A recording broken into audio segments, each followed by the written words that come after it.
सदाशिवसमारम्भाम् शङ्कराचार्यमध्यमाम् अस्मदाचार्यपर्यन्ताम् वन्दे गुरुपरम्पराम्।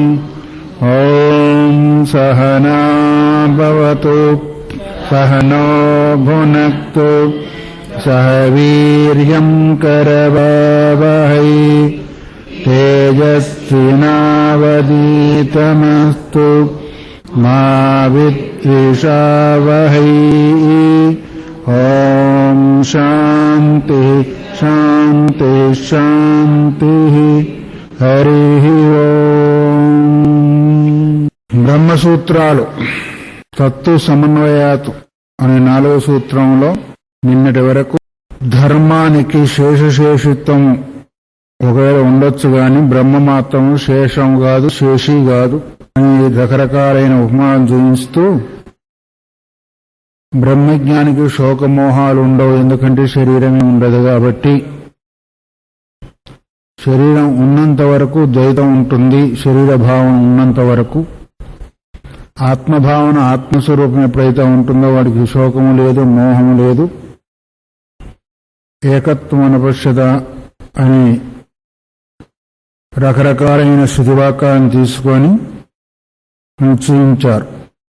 అందుకొరకే శృతులన్నీ ఏం చెప్పినాయి, బ్రహ్మ విద్య తర్వాతనే మోక్షము అనేదాన్ని చూపించినాయి. కానీ మధ్యలో కార్యాంతరము లేదు, వేరే కార్యము దానికి ఉండదు. మోక్షానికి జ్ఞానానికి మధ్యలో వేరే కార్యం ఉండదు. ఇటు జ్ఞానం కలగానే అటు మోక్షం. మీరైతే వినగానే మోక్షం కావాలని ఎట్లా అనుకుంటున్నారో అక్కడ జ్ఞానం కలగానే మోక్షం. మీ జ్ఞానంతో పని లేదు, మీకు వినగానే మోక్షం రావాలి మీకు. వాళ్ళకు జ్ఞానంతో మోక్షం రావాలి వాళ్లకు. వినగానే మోక్షం ఎక్కడి నుంచి వస్తుంది, ఇక్కడి నుంచి మోక్షం వస్తుంది, కానీ అసలు మోక్షం మాత్రం రాదు. ఎక్కడి నుంచి, ఆశ్రమం నుంచి బయటికి పోయేదానికి మోక్షం వస్తుంది. అంతవరకు కట్టుబడి ఉంటారు కాబట్టి. అందువల్ల మోక్షం మోక్షం అంటే అర్థం ఏంటిది, మోహక్షయమే మోక్షం అనుకున్నాం. చివరి పదంలో ఏం చెప్పాడు అంటే కార్యాంతరం అనేది ఉండదు బ్రహ్మజ్ఞానానికి, మోక్షానికి. దానికి ఉపమానం చెప్తున్నాడు బ్రహ్మజ్ఞాని. తథా తద్ధైతత్ పశ్చన్ వృథిర్వామదేవ ప్రతిపేదే అహం మనురభం సూర్యశ్చ. వామదేవుడు అనేవాడు ఎవరు? వామదేవుడు ఋషయో మంత్రద్రష్టారః. ఋషులంటే ఎవరు? ఆయా మంత్రాలను దర్శించిన వాళ్ళు. గాయత్రి మంత్రద్రష్ట ఎవరు? విశ్వామిత్రుడు. అట్లాగే నారాయణ మంత్రానికి మంత్రద్రష్ట ఎవరు? నారద ఋషి. పంచాక్షరి మంత్రానికి ద్రష్ట ఎవరు? వామదేవుడు. ఇట్లాగే ఒక్కొక్క మంత్రానికి ఒక్కొక్క ఋషి ఉన్నారు. ఆ ఋషులంతా కూడా పోయారు. ఇప్పుడు మనమే మిగిలినాం. అందుకొరకే వాళ్ళు గుర్తుకు రారు. అందువల్ల మంత్రద్రష్ట అయిన వామదేవుడు పుట్టగానే ఏమన్నాడు అంటే ప్రతిపేదేహం మను అభవం సూర్యశ్చ. నేను మనువును సూర్యుని కూడా అని సర్వాత్మనాభావాన్ని తెలియజేశారు. ఎవరు? వామదేవుడు అనే ఋషివాడు బ్రహ్మ జ్ఞానాన్ని పొందున్నాడు కాబట్టి, అపరోక్షానుభవాన్ని పొందున్నాడు కాబట్టి ఆ అపరోక్షానుభవాన్ని గుర్తు చేస్తూ సర్వాత్మ స్వరూపంగా అనుభవం చేశాడు. కాబట్టి నేను మనువును నేనేను, సూర్యుని కూడా నేనేను. ఇదేంటిది? బ్రహ్మాత్మ భావన. ఒకటి తాను ఎప్పుడైతే అయ్యాడో మొత్తం తానే అయ్యాడు కదా. బ్రహ్మస్వరూపం ఎప్పుడైతే అయ్యాడో మొత్తం తానయ్యాడు.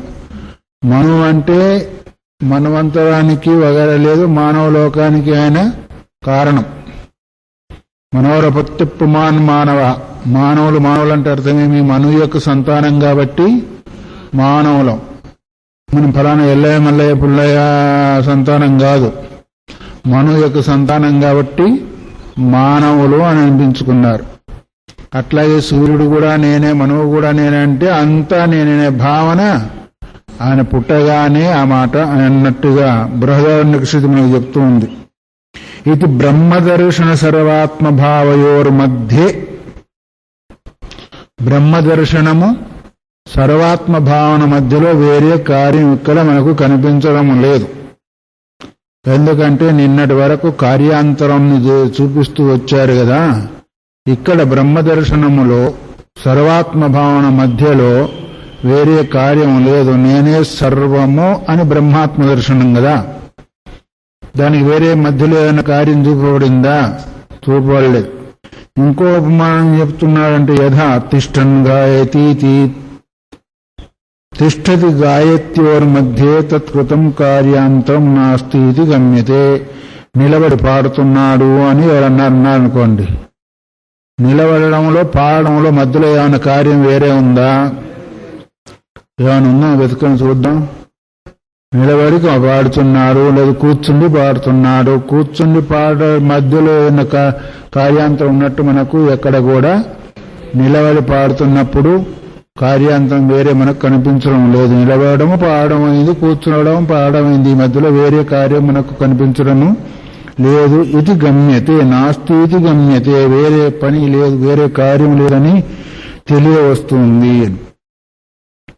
అంతేకాకుండా తుమ్హిన పితాయోస్మాకమ విద్యా పరంపారం తారయతి శృతం హ్యేవ మే భగవద్ దృశేభ్యస్తరతి శోకమాత్మవిదితి సోహం భగవః శోచామి తన్మా భగవాన్ శోకస్య పరంపారం తారయతు అని ఈ విధంగా ప్రశ్నోపనిషత్తు యొక్క, ఛాందోగ్యోపనిషత్తు యొక్క వేరు వేరు మంత్రాలను కూడా చూపిస్తున్నాడు బ్రహ్మాత్మ భావన. మొదటిది ఏంటిది? ప్రశ్న త్వం న పితా యో అస్మాకం అవిద్యాయా పరంపారం తరయతి. నీవు మాకు తండ్రివి. ఎవరంటున్నారు? శిష్యుడు గురువుని అంటున్నారు. శిష్యుడు గురు భారద్వాజాది ఋషులు పిప్పలాదన గురువు దగ్గరికి పోయి, పిప్పలాదుడేమో గురువు, భరద్వాజాదుడేమో శిష్యుడు. అందువల్ల మరి వాళ్ళు అక్కడికి వెళ్ళి గురువుని ఏమని అడుగుతున్నారు? త్వం నహి పిత, నీవు మాకు తండ్రివి. ఎందుకంటావా?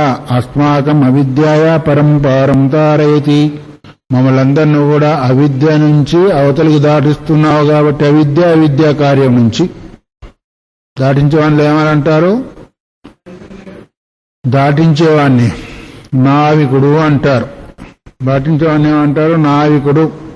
ఈ సంసారం అనే సముద్రం నుంచి దాటిస్తావు కాబట్టి నువ్వు కూడా నావికుడివే. ఆయన కూడా నావ. అందువల్లనే ఇక్కడ వాళ్ళు ఏమన్నారు? అవిద్య అనే దీని నుంచి మమ్మల్ని దాటిస్తావు కాబట్టి పరంపారం. పారం అంటే అవతలి ఒడ్డు, శ్రేష్టమైన పారం. అది పారం అంటే ఏంటిది? అవతలి ఒడ్డు. సంసారం అనే అవతలి ఒడ్డు అంటామే. అట్లాగే చెరువుకో కాలువకో వగైరా వగైరా అంటే పారం అంటే ఆ చివర అని అర్థం. అవిద్య యొక్క చివరి ఏంటి ఉంది? విద్య. అయితే విద్య లేకపోతే అవిద్య. ఆ విద్య ద్వారా పొందబడేది ఏంటిది? బ్రహ్మస్వరూపం, బ్రహ్మజ్ఞానము. అందువల్ల మమ్మలను బ్రహ్మస్వరూపులుగా చేస్తారు కాబట్టి మీరు మాకు తండ్రి అన్నారు. తండ్రి ఏం చెప్తాడు? జన్మనిస్తాడా ఇవాడా? జన్మనిస్తాడా ఇవాడా? జన్మనిచ్చినందువల్ల తండ్రి అయ్యాడు.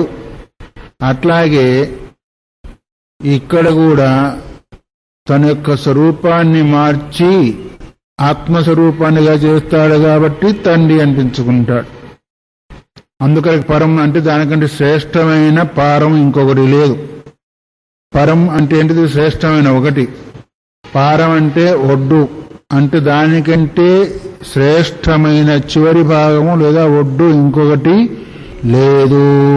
అంటే ఇంకా బ్రహ్మాత్మ జ్ఞానానికంటే కూడా వేరే ఏదైనా ఉందా లోకంలో? శృతులు ఏమైనా చెప్తున్నాయంటే మనకి ఇక్కడ ఏం కనిపించడం లేదు. అదే చివరిదిగా కనిపిస్తూ ఉంటుంది. ఇది ఎట్లాగే సేగిత చివరిలో కూడా ఏమంటారు శౌనకాది మహర్షులు సూతుని త్వం నా పిత పరంపారంతారేసి అన్నారు. వాళ్ళు కూడా శోగిత చివరిలో వస్తుంది, నీవు మాకు తండ్రివి, ఈ సంసారం అనే సముద్రాన్ని దాటిస్తావు అని శౌనకాది మహర్షులు కూడా సూతున్నలు అంటారు. అందువల్ల దాటించేవాడు తండ్రి స్వరూపుడు, అంటే జన్మనిచ్చేవాడు. అంటే ఇదో మాంసమయ శరీరం, అదో మంత్రమయ శరీరము. అందువల్ల మంత్రమయ శరీరాన్ని ఇస్తాడు కాబట్టి ఆయన ఏంటిది తండ్రి అనవచ్చు. బ్రహ్మస్వరూపుడు, బ్రహ్మ సృష్టి చేస్తాడా లేదా? చేస్తాడు. కాబట్టి తండ్రి ఏం చేస్తాడు? ఆయన కూడా సృష్టి చేస్తున్నాడు. అట్లా గురువు కూడా మంత్రమైన శరీరం ఇచ్చి శిష్యునికి వేరే జన్మను ఇస్తున్నాడు. కాబట్టి బ్రహ్మస్వరూపుడు లేదా తండ్రి స్వరూపుడు. విష్ణువు ఏం చేస్తాడు? పోషిస్తాడు. అట్లా ఈయన ఇచ్చిన దాన్ని ఇలా ఇలా ఉండాలి, ఇలా చెయ్యాలి, ఇలా చేయకూడదు, ఇలా చేసినట్టయితే ముందుకు పోతామని మెలకువలు చెప్పేసి అనుకోలు చెప్పేసి ముందుకు పంపిస్తుంటాడు. కాబట్టి విష్ణు స్వరూపము. తర్వాత ఆత్మబోధ తత్వమసి మహావాక్యాల ద్వారా జ్ఞానాన్ని ఇచ్చి అజ్ఞానాన్ని నశింపజేస్తుంటాడు, లయం చేస్తుంటాడు. కాబట్టి లయకర్త ఎవరు? శివుడు. అందుకొరకు శివస్వరూపుడు.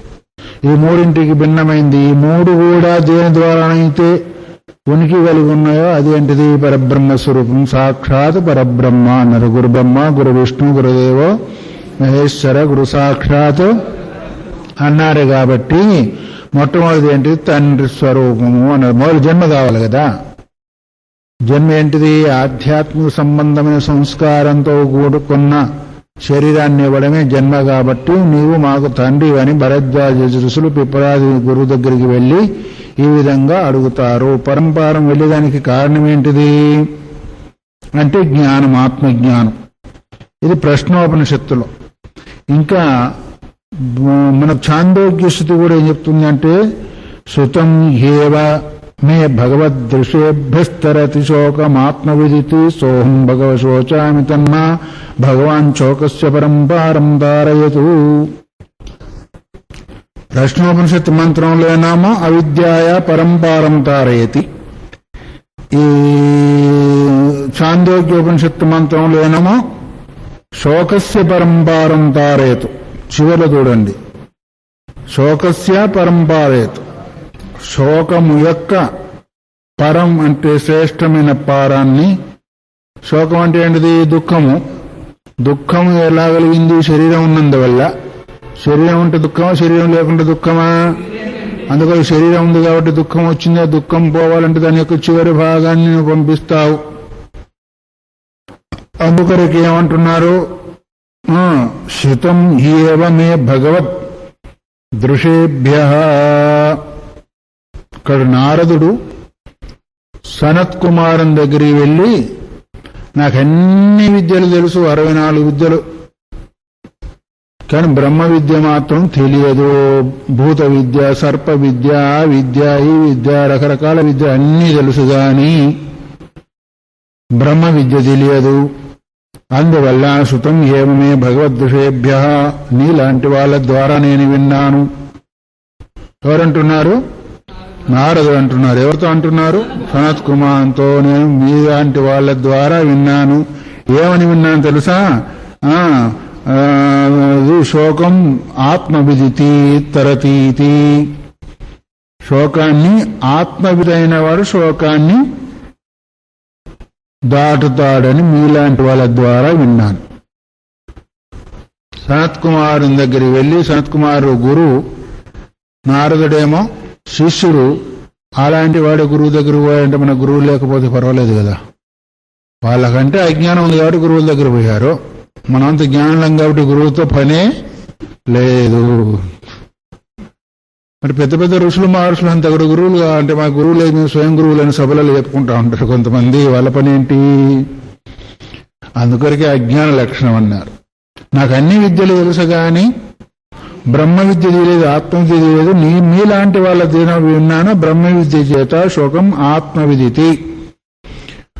ఆత్మను తెలుసుకున్నవాడు శోకాన్ని దాటుకొని పోతాడని మీలాంటి వాళ్ళ ద్వారా విన్నాను. కాబట్టి సోహం భగవా శోచామి తన్మా భగవన్ శోకస్య పరం తారయతు. అందువల్ల ఓ భగవా అంటూ భగవంతుడా ఆయన సాక్షాత్తుగా భగవంతుడిగా భావించాడు. ఎవరిని? సనత్ కుమారుడైన గురువుని భగవంతునిగా భావించాడు కాబట్టి వాళ్ళకి ఆ విద్య పడింది. ఇప్పుడు భగవంతుడు కాదు కదా నరుడు కాదు, పెద్ద పులి. ఇప్పుడు భయపడుతున్నారు కాబట్టి పెద్ద పులి. ఇప్పుడు గురువు భగవంతుడు అయితే దగ్గరికి పోతారా దూరం పోతారా? దగ్గరికి పోతారా దూరం పోతారా? ఆ కనకదుర్గమ్మ పెద్ద పులి అయిపోతే అప్పుడు దగ్గరికి పోతారా దూరం పోతారా? ఒకవేళ పెద్ద పులి అవతారం ఎత్తింది అనుకోండి, ఎందుకంటే సింహం అవతారం కదా, ఆయనకి సింహం ఏది వాహనం కదా. ఆయన కూడా పెద్ద పులి రూపం అయితే ఎవరైనా పోతారు ఆయన దగ్గరికి? పోరు. అందులో భగవాన్ అంటే అర్థం ఏంటిది? భగవంతుడా అని అర్థం. అంటే షడైశ్వర్య సంపన్నుడా అనే అర్థాన్ని గుర్తు చేసి, సోహం అలాంటి వాణ్ణి, నేను ఎలాంటి వాణ్ణి? చింతతో కూడుకున్నవాణ్ణి, శోకంతో కూడుకున్నవాణ్ణి, దుఃఖంతో కూడుకున్నవాణ్ణి కాబట్టి తన్మా భగవత్ శోకస్య పరంపారం తారయతు. ఆ శోకం యొక్క పారం ఏదైతుందో అవతలి ఒడ్డు, దేని ద్వారానైతే ఆ దుఃఖాన్ని నేను పోగొట్టుకొని ఆత్మస్వరూపాన్ని పొందుతానో దాన్ని నాకు బోధించవలసింది. తారయత అంటే తరింపజేయవలసింది అని. తారయత అంటే తరింపజేయవలసింది. సో అక్కడేమో అజ్ఞానం యొక్క అవిద్య యొక్క పారం అన్నాడు, ఇక్కడేమో శోకం యొక్క పారం. అవిద్య ఉంటే దుఃఖం ఉంది, అవిద్య లేకపోతే దుఃఖము లేదు. దుఃఖం ఎప్పుడు పోతుంది? అవిద్య పోతే దుఃఖం పోతుంది. ఏమి విద్య? స్వరూప విద్య పోవాలి. అందుకని స్వరూప విద్య ఉంది కాబట్టి దుఃఖం వచ్చింది. అందుకొరకే ఆత్మవిత్తు ఎవరైతే ఉన్నారో వాళ్ళు శోకాన్ని దాటుకొని పోతారని మీలాంటి వాళ్ళ ద్వారా విన్నాను కాబట్టి నేను కూడా శోకం కలిగి ఉన్నాను, అలాంటి శోకాన్ని పోగొట్టవలసింది అని నారద మహర్షి సనత్ కుమారుడని గురువును అడిగారు. సనత్ కుమారుడు ఎవరు? బ్రహ్మమానస పుత్రులలో ఒకరు. సనక సనందన సనత్సుజాత సనత్ కుమారుడు అనేది సనత్ కుమారుడు చివరివాడు. అందువల్ల తారయతు అని చెప్పి తస్మై మృదిత కషాయాయ తమస పరంపారం దర్శయతి భగవాన్ సనత్ కుమార. ఎప్పుడైతే ఇలాంటి రూపములో నారదుడు వెళ్లి సనత్ కుమార్ని అర్థించాడో, మీలాంటి వాళ్ళ ద్వారా విన్నాను ఆత్మవిధ శోకాన్ని దాటుకుంటారని అడిగిన వెంటనే ఏం చేశాడు ఆయన? మృదిత కషాయాయ తమస పరంపారం దర్శయతి అన్నారు. ముదిత కషాయం అంటే ఏంటిది? అది జలుబు చేస్తే పెట్టుకొని తాగుతారే కషాయం. కషాయం అంటే అదే కదా. కషాయం అంటే మాలిన్యం, దోషం, పాపం లేదు పుణ్యం కూడా మాలిన్యమే. కషాయం అంటే ఏంటిది? దోషం. ఆ కషాయమో మాలిన్యాన్ని పోగొడుతుంది, ఈ కషాయము మాలిన్యాన్ని చేస్తుంది. ఏ కషాయం పోగొడుతుంది? తులసి దళాలు వేసి కోసిన కషాయము కఫము అనే మాలిన్యాన్ని పోగొడుతుంది. కానీ ఇక్కడ కషాయం అంటే కషతీతి కషాయ. కషతి అంటే బంధిస్తుంది, కషతి అంటే బంధన, కషాయం అంటే బంధించేది అని. ఏంటిది? మాలిన్యం. ఆ మాలిన్యము అవిద్య కావచ్చు, అజ్ఞానం కావచ్చు, ఇంకేదైనా కావచ్చు గాక, పుణ్యం కావచ్చు, పాపం కావచ్చు, ఏదైనా కావచ్చు. అందుకని ఇక్కడ ముదిత కషాయాయ అన్నాడు. ముదిత కషాయం అంటే మాలిన్యం పోగొట్టుకున్నవాడు అని. అవును, మృత కషాయం, మృతాయనం మృదితాయన దీ పెట్టుకోండి. మృదిత కషాయాయ. మృదిత కషాయ అంటే మాలిన్యం అనేది వినాశం, నశించిపోయింది అంటే ఏమాత్రం కూడా మాలిన్యం లేదు. మాలిన్యం లేకుండా ఎప్పుడు పోతుంది అంటే శుద్ధ సంస్కారం ఎప్పుడైతే వస్తుందో మాలిన్యం లేకుండా పోతుంది. శుద్ధ సంస్కారం ఎలా వస్తుంది? పాత్రం తోమితే కదా సంస్కారం వస్తుంది, మాలిన్యం పోతుంది. అట్లాగే సాధన చతుర్థ సంపత్తి కలిగిన వాడు కాబట్టి మృదిత కషాయాయ నాయన, నీవు సాధన చతుర్థ సంపత్తి కలిగి లోపలున్న మాలిన్యాన్నంతా కూడా పోగొట్టుకున్నావు కాబట్టి, అలాంటి వాడు నువ్వు కాబట్టి పరంపారం దర్శయతి మృదిత కషాయాయ తమస పరంపారం దర్శయతి భగవాన్ సనత్ కుమార అన్నారు. అంటే దీన్ని బట్టి చూస్తే కషాయం ఉన్న వాళ్ళకి పట్టదనే కదా అర్థం. మాలిన్యం ఎవరికైతే ఉంటుందో వాళ్లకు బ్రహ్మజ్ఞానం పట్టదు. ఎవరికి వాళ్ళు ఇక చూసుకోండి, కన్ను మూసుకొని ఎంత ఉంది, ఎంత పోయింది, అసలు పోయిందా లేదా, ఎంత ఉందనేది. పట్టడం లేదంటే కషాయం ఉన్నట్టు, పట్టింది అంటే లేనట్ట. లోపలికి పోవాల, ఆ స్వరూపం లోపలికి పోయి ఆ అనుష్ఠానం రావాల, అప్పుడు కాని కషాయం పోయినట్టు. అందువల్ల ఎక్కడ గాని అందుకరికి మలయాళ స్వామి ఒకరే మాట్లాడినాడు, కొత్త గుడ్డ రంగు పడుతుంది కానీ పాత గుడ్డ రంగు పడుతుంది. ఇవన్నీ పాత గుడ్డలు కదా, కొత్త గుడ్డలు అయితే బాగుండేది. పాత గుడ్డలు ఎందుకైనాయి? చిన్నప్పటి నుంచి అనుభవించి అనుభవించి అనుభవించి అనుభవించి ఆ సంస్కారాన్ని పట్టి పట్టి పట్టి పట్టి పట్టి ఏమైంది? పాత గుడ్డ అయింది. అందువల్ల ఇప్పుడు దాన్ని అంతా వదిలించాలంటే కూడా మళ్ళీ దాన్ని యాసిడ్లో వేయాలి. వేరే యాసిడ్లో సర్ఫ్ కాదు, సర్ఫ్లో మురికిపోతుంది కానీ ఈ రంగు పోదు. అది గుర్తుపెట్టుకో, గడ్డకు బట్టి మురికిపోతుంది, రంగు పోదు. ఆ రంగు పోయే యాసిడ్ వేరుగా ఉంటుంది. ఆ యాసిడ్ లో వేసిస్తే ఆ రంగు పోతుంది, ఇంకో కొత్త రంగు వేస్తూ ఉంటారు. మీరు కావాలంటే రంగుల వాళ్ళ దగ్గర పోయి అడగండి, నేర్చుకోండి. పాత రంగు పోవాలంటే యాసిడ్ లో వేయాలి. అట్లాగే మనకి పాత రంగు పోవాలంటే ఏం చేయాలా? సాధన చతుష్టయ సంపత్తి అనే యాసిడ్ లో వేస్తే అప్పుడు పాత రంగు పోతుంది, కొత్త రంగు మళ్ళీ వేసుకునేదానికి అవకాశం ఉంటుంది. సరే, మనకు ఆ గొడవ ఎందుకు గాని ఇప్పుడేమన్నాడు? అలాంటి వాడికి ఏం చేశాడు అంటే బ్రహ్మ విద్యను బోధించాడు. దర్శయతి భగవాన్ సనత్ కుమార. దర్శయతని చూపించడం అంటే బోధించడమే, ఇంకేముంది, ఆ తత్వాన్ని బోధించాడు. ఇలాంటి వాక్యాలన్నీ కూడా శృతయో మోక్ష ప్రతిబంధ నివృత్తి మాత్రమేవాత్మజ్ఞానస్య ఫలం దర్శయంతి. ఆత్మజ్ఞానం యొక్క ఫలమేంటిది అంటే మోక్షాన్ని పొందడం కాదు. మోక్షాన్ని పొందేదానికి ఏదైతే ప్రతిబంధకంగా ఉందో దాన్ని తొలగించడం. మోక్షం పొందేదాని కొరకు దీపం ఎందుకు వెలిగిస్తున్నారు? తెలకే నేను చెప్పినట్టు చెప్పాలి కదా. వస్తువును దర్శించేదానికి ఏదైతే ప్రతిబంధకం ఉందో దాన్ని తొలగించేదాని కొరకు. అదేంటిది? దాని పేరే చీకటి. చీకటి ఇప్పుడు మామూలుగా ఇప్పుడు వస్తువులు కనిపిస్తున్నాయా లేవా? మరి సూర్యుడు పోయిన తర్వాత అవి కనిపించవు, అప్పుడు దీపం వెలిగిస్తున్నాము. దీపం ఎందుకు వెలిగిస్తున్నాము? వస్తువు కనిపించేదానికి కాదు, వస్తువు కనిపించేదానికి ఏది ప్రతిబంధకం ఉందో దాన్ని తొలగించేదానికి. అది కదా వచ్చిన కథ. ఇప్పుడు సూర్యుడు ప్రకాశం ఉంది కాబట్టి వస్తువులు కనిపిస్తున్నాయి. మనకు చీకట్లో వస్తువులు కనిపించలేదు అంటే ఏదో ప్రతిబంధకం వచ్చింది. అందుకొరకు ఆ ప్రతిబంధకం తొలగించేదాని కొరకు దీపం వెలిగిస్తున్నాము. ఆ ప్రతిబంధకం ఏంటిది? చీకటి. అట్లాగే బ్రహ్మజ్ఞానం ఏం చేస్తుంది?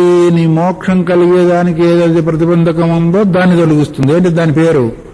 అవిద్య, అజ్ఞానము. బ్రహ్మజ్ఞానం ఏం చేసింది అంటే అది మోక్షాన్ని కలిగేలేని మోక్ష స్వరూపం నీ దగ్గరే ఉంది. అది దాన్ని అనుభవించకుండా ఏదైతే ప్రతిబంధకంగా ఉందో దాన్ని పంపించేదే జ్ఞానం యొక్క ఫలం గాని మోక్షం ఇచ్చే ఫలం దానిది కాదు. అవునా కాదా? ఇప్పుడు సబ్బు ఏం చేస్తుంది? తెల్లగా చేస్తుంది కదా. సబ్బు ఏం చేస్తుంది? అయిన తర్వాత నువ్వు మురికిని పోగొడుతుంది అన్నావు, తెల్లగా చేస్తుంది అనబోయి. సబ్బు మురికిని పోగొడుతుంది కానీ తెల్లగా చేయదు. అది గుడ్డ తెల్లగే, కానీ సబ్బు పెట్టినంత ఏమైంది? ఆగంతుకమైన మాలిన్యం పోయింది కానీ గుడ్డను తెల్లగా చేయలేదు. ఫలానా సబ్బు ఎంత తెల్లగా చేసింది అంటాం. తెల్లగా చేస్తుంది అది, దాని మురికి పోగొట్టే స్వభావం కానీ తెలుపు చేసే స్వభావం కాదు. అట్లాగే జ్ఞానం ఏం చేస్తుంది? మోక్షాన్ని ఇవ్వదు, మోక్షానికి ప్రతిబంధకమైన అజ్ఞానాన్ని పోగొడుతుంది అని ఇక్కడ అభిప్రాయాన్ని తెలిసారు. అట్లాగే ఇత్యాది చేయమాద్యాశ్రుత, ఇలాంటి శృతులన్నీ కూడా మోక్ష ప్రతిబంధ నివృత్తి మాత్రమేవ, మోక్షానికి ఏదైతే ప్రతిబంధకముందో దాన్ని మాత్రమే నివృత్తి చేస్తుంది కానీ మోక్ష స్వరూపమే. ఇంక మోక్షం కలిగించేదని దొరికేదే అంటే ప్రాప్తస్య ప్రాప్తి అప్తాస్య ప్రాప్తి కాదు అనుకున్నప్పుడు మనకి మన స్వరూపం ఎటువంటిది అని తెలియదు కాబట్టి ఆ తెలియంతాన్ని పోగొట్టడమే జ్ఞానం యొక్క పని. దానికంటే మించిన పని లేదు. అందుకొరకే నివృత్తి మాత్రమేవ ఆత్మజ్ఞానస్య ఫలం దర్శయతి. దానికి ఫలం ఏంటిదంటే అజ్ఞానాన్ని తొలగించడమే, ప్రతిబంధకాన్ని తొలగించడమే పని గాని ఇంకోటి దాని పని కాదు. అందువల్ల ఆ తర్వాత ఏం చెప్పాడు? తథాచ ఆచార్య ప్రణీతం న్యాయోపప్రణీతం సూత్రం. ఆచార్యుని యొక్క ప్రణీతం, ఆచార్యుల ద్వారా రచింపబడింది. ప్రణీతం అంటే అర్థమేమి? ప్రకృష్టి అనీతం ప్రణీతం అని ఉంటుందంటే ఒక ఉన్న విషయాన్ని సంపూర్ణ వివరణానికి తీసుకుపోయేది కాబట్టి ప్రణీతం అని కూడా అంటారు, లేదు రచింపబడిందనే అర్థం కూడా అంటారు. తదాచ ఆచార్య ప్రణీతం న్యాయోపనిమితం సూత్రం.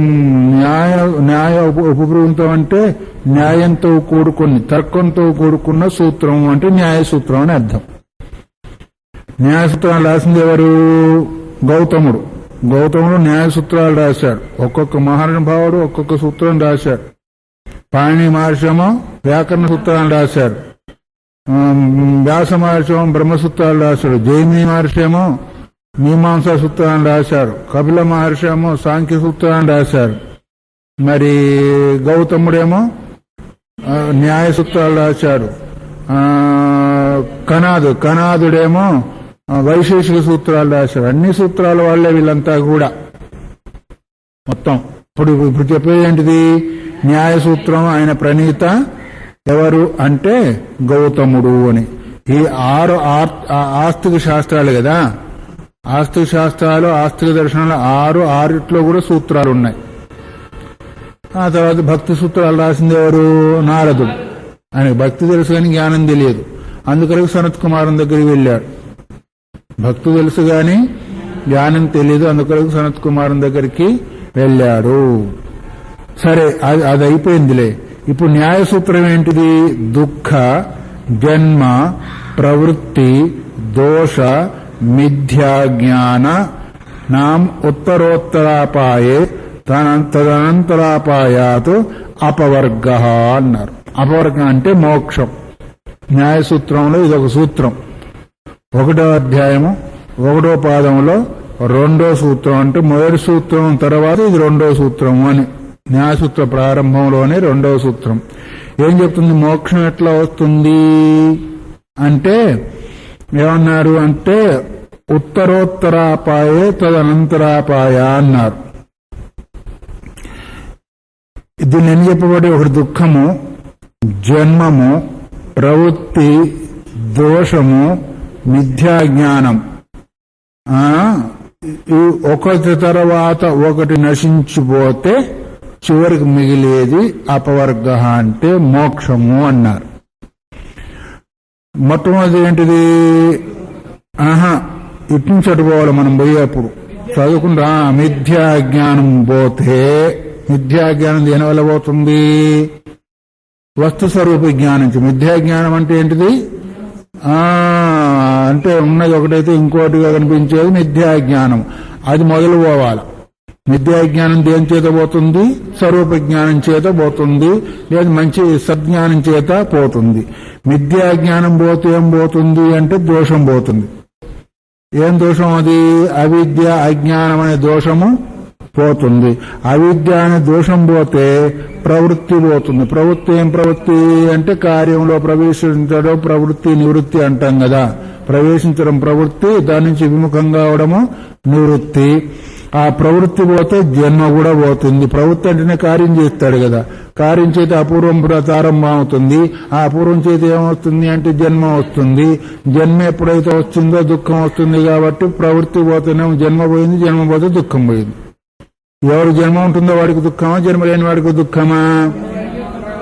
చదువుకుంటూ వచ్చినప్పుడు అట్నుంచి చదువుకుంటూ వచ్చినా ఉత్తరోత్తరాపాయే అంటే వెనుకకు అంకానం వామతో గతి అని మనం ఇటు చదువుకుంటూ పోతుంటాం కదా. అందువల్ల ఇప్పుడు ఒకటి పోతే ఇంకోటి, ఇంకోటి పోతే ఇంకోటి, ఆఖరికి ఏమవుతుంది? దుఃఖం కూడా పోతే అపవర్గ అంటే మోక్షము అన్నారు. మొదలు జ్ఞానం చేత మిథ్యాజ్ఞానం పోయింది, మిథ్యాజ్ఞానం చేత దోషం పోయింది, దోషం పోయినందుల ప్రవృత్తి పోయింది, ప్రవృత్తి పోయినందుల జన్మ పోయింది, జన్మ పోతే దుఃఖం పోయింది, దుఃఖం పోయినందువల్ల ఇక దుఃఖ నివృత్తి అయిన తర్వాత మిగిలేదేంటిది? అపవర్గము అంటే మోక్షం అంటే సుఖము. దుఃఖం తర్వాత మిగిలేదేంటిది? సుఖము. ఆ సుఖమే అపవర్గము అని ఎవరు చెప్పారు? ఆచార్య ప్రణీతం న్యాయోపప్రమితం సనత్ కుమారుడు కాదు, ఎవరు? గౌతమ మహర్షి. ఇక్కడ ఆచార్య ప్రణీతమని స్వయం శంకరాచార్యులు మరి ఆయన ఆచార్యునిగా చెప్పారు. ఆచార్య అంటే ఏంటిది? అచినోతి శాస్త్రాన్ని ఆచార్య స్థాపయత్యపి స్వయం చ ఆచరతి యస్మాత్ తేన చ ఆచార్యతోచితని సమస్త శాస్త్రాలను సమీకరణ చేసి అధ్యయనం చేసి తాను ఆచరించి ఆచరింప చేయువాడు కాబట్టి ఆచార్యుడు అన్నారు. వాళ్ళు ఆచరించారు, వాళ్ళ దగ్గరికి వచ్చిన శిష్యులను కూడా ఆచరింపజేశారు కాబట్టి ఆయన సమస్త శాస్త్రాన్ని కూడా ఆలోడ్య సర్వశాస్త్రాన్ని. సమస్త ఆలోడ్య అంటే సమీకరణ చేయడం, తన యందు ఇమిడించుకోవడం. అధ్యయనం ఎప్పుడో అధ్యయనం చేసినందువల్ల ఇమిడించుకుంటాడు కదా. అన్నం తిన్న వాళ్ళు ఎట్లా తన ఆహారాన్ని తనలో ఇమిడించుకుంటాడో, శాస్త్రం చదివిన వాళ్ళు కూడా శాస్త్రార్థం చేసిన వాళ్ళు తనలో ఇమిడించుకొని జీర్ణించుకొని దాని సారాన్ని ఇతరులకు కూడా బోధించే వాళ్ళు అందించారు కాబట్టి ఆ చినోతి అంటే అర్థం చేయనే అంటే సమస్త శాస్త్రాలను సంగ్రహం చేసేవాడు అని. కాబట్టి దాన్ని ఏమంటారు? ఇప్పుడు అందరూ మా పరమాచార్యులే, అందరూ ఆచార్యులను పెట్టుకునేది. ఎందుకంటే అది గొప్ప బిరుదని. అసలు ఏంటిది? ఇలా ఉన్నవాడు ఆచార్యుడు, అందుకు వస్తుంది ఆ పేరు. అందరూ జగద్గురువులే, ఇప్పుడు మొత్తం జగద్గురువులు. ఇంకేంటి?